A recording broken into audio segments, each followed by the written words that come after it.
Hello everyone. Street style મસાલેદાર પનીર ભુરજી કે જે પરોઠા, કુલચા, બ્રેડ બધાની સાથે ભળી જાય છે અને બહુ ટેસ્ટી બને છે. અને જો તમે પનીર લવર હોય તો આ ડિશને એકવાર જરૂરથી બનાવજો. અને આજે આપણે એને એકદમ ઓથેન્ટિક ઠેલેવાલા સ્ટાઇલમાં બનાવશું, જેનાથી એનો ટેસ્ટ વધારે વધી જશે અને તમારે બહાર જવાની પણ જરૂર નહીં પડે. સ્ટ્રીટ સ્ટાઇલ પનીર ભુરજી બનાવવા માટે એક કડાઈ લેશું. તમે ચાહો તો તવામાં પણ બનાવી શકો છો. એમાં એડ કરશું 2 મોટી ચમચી બટર અને 3 મોટી ચમચી તેલ. બટર અને તેલ મેળવીને જ યુઝ કરો. જો તમને બટર પસંદ ન હોય તો એને સ્કીપ પણ કરી શકો છો અને તેલની ક્વોન્ટિટી ઓછી પણ કરી શકો છો. જેવા બટર અને તેલ મેલ્ટ થઈ જાય એમાં એડ કરશું 1 બાઉલ ઝીણી સમારેલી ડુંગળીને આપણે 3 થી 4 મિનિટ માટે આ રીતે મીડિયમ ફ્લેમ પર સોટે કરી લેવાની છે. જેવો ડુંગળીનો કલર હલકો ચેન્જ થઈ જાય એમાં એડ કરશું 1 મોટી ચમચી આદું અને 1 ચમચી લસણને ગ્રેટ કરીને લેશું. બંનેને સરસ રીતે મિક્સ કરી લો. તો અહીંયા તમે લસણ અને આદુની પેસ્ટ પણ એડ કરી શકો છો. મેં અહીંયા ગ્રેટ કરીને લીધા છે, એનાથી ટેસ્ટ ખૂબ જ સરસ આવે છે. જેવા આદુ, લસણ અને ડુંગળી પૂરેપૂરા સોટે થઈ જાય પછી એમાં નાખશું ટમેટાં. તો અહીંયા જેટલી ડુંગળી યુઝ કરી છે એટલા જ ટમેટાં લેવાના છે. 1 બાઉલ ડુંગળી આપણે લીધી હતી તો ટમેટાં પણ 1 બાઉલ લઈ લેશું. ટમેટાને સારી રીતે મિક્સ કરી લેશું અને એને પકવવા દેશું. 1 થી 2 મિનિટ પછી એમાં એડ કરશું ઝીણા સમારેલા લીલા મરચાં તમે તમારી ટેસ્ટના એકોર્ડિંગ એડ કરી લો. સરસ રીતે મિક્સ કરશું અને ટમેટાં પણ સરસ રીતે ગળી જાય પછી એમાં એડ કરશું પાવડર મસાલા.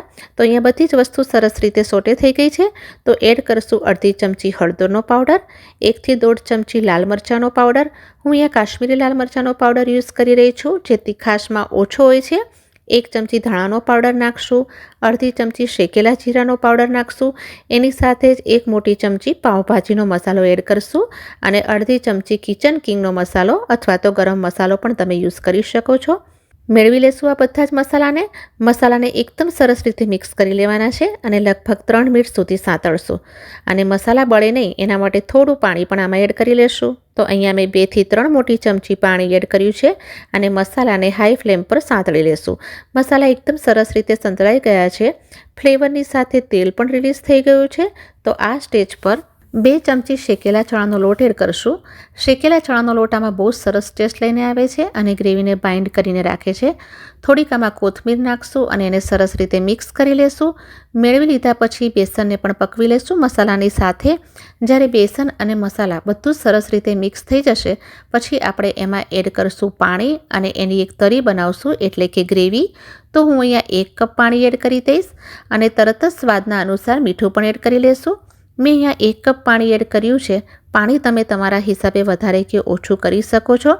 પણ અહીંયા આપણે તરીવાળી ભુરજી બનાવીએ છીએ એટલે પાણી થોડુંક વધારે એડ કરશું. એના પછી સરસ મિક્સ કરી એને બોઇલ થવા માટે છોડી દેશું. પાણી જ્યારે બોઇલ થશે ત્યારે મસાલો વધારે સરસ રીતે કૂક થશે અને ફૂલી પણ જશે. ધ્યાનમાં રાખવાનું છે કે મસાલાને જેટલો સાંતળશું કરી એટલી સ્વાદિષ્ટ બનીને તૈયાર થશે. તો હવે અહીંયા એડ કરીશ પનીરને મેં ગ્રેટ કરીને રાખ્યું હતું અને પનીરને સારી રીતે મિક્સ કરી લેશું. ગેસની ફ્લેમને મીડિયમ રાખવાની છે. જેવું પનીર મસાલા સાથે સારી રીતે મિક્સ થઈ જશે પછી એમાં એડ કરશું કોથમીરની ભાજી, સારી રીતે મિક્સ કરી લેશું અને લાસ્ટમાં એની પર એડ કરશું કસૂરી મેથી. રોસ્ટેડ કસૂરી મેથી એડ કરવાની છે અને બટર. કસૂરી મેથી નાખવી ઓપ્શનલ છે. તો અહીંયા આપણે એકદમ સ્ટ્રીટ સ્ટાઇલ તરીવાળી મસાલા પનીર ભુરજી રેડી છે. ગેસની ફ્લેમને બંધ કરી લેશું અને આ પનીર ભુરજીને તમે બ્રેડની સાથે અથવા તો પરોઠાની સાથે કે કુલચાની સાથે ખાઈ શકો છો. લચ્છા પરોઠા સાથે તો બહુ સરસ લાગે છે. તમે જ્યારે એને બનાવશો ને તો એની સુગંધ આખા જ ઘરમાં સ્પ્રેડ થઈ જશે અને ઘરના દરેક મેમ્બર ઉઠીને તમારી સાથે આવી જશે. અને પછી એને સર્વ કરશું. સર્વ કરવા માટે મેં પાવભાજીવાળી પ્લેટને નીકાળી છે. તો અહીંયા જે મસાલાનું ટેક્સચર છે, પનીરને ગ્રેટ કરીને આપણે લીધું છે, તો એકદમ લિક્વિડ ફોર્મમાં પનીર ભુરજી રેડી થઈ છે. તમે એને આનાથી થીક ના બનાવશો અને લાસ્ટમાં એના ઉપર 1 થી 2 લાલ અથવા લીલા મરચાં એડ કરી દેશું. હું એને લચ્છા પરોઠા અને ડુંગળીના લચ્છા સાથે સર્વ કરી રહી છું. જોવામાં જેટલું ટેમ્પટિંગ લાગે છે, ખાવામાં તો ઓર ટેસ્ટી લાગે છે. તો તમે પણ આ રીતે બનાવશો, દિલ ખુશ થઈ જશે. તો આશા રાખું છું કે તમને આ રેસીપી ગમી હશે અને તમે રેસીપીને જરૂરથી ટ્રાય કરશો. Thanks for watching and bye bye.